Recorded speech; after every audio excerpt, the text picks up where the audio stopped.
everyone, welcome back to another YouTube video, and in this video I'll be showing you guys how to change your Instagram password. If you think someone else knows your password or you just want something stronger, here's how to change your Instagram password in just a few easy steps. Open the Instagram app, then go to your profile.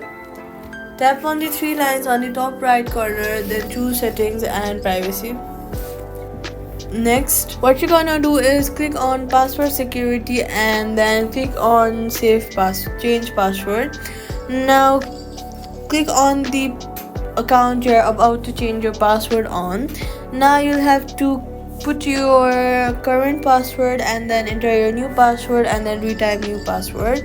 If you forgot your password, Insta will send you a text message in your WhatsApp of your SMS. Then enter your code and then you'll be able to change your password. This is how you can change your password on Instagram, and that's it. You've updated your Instagram password and secured your account.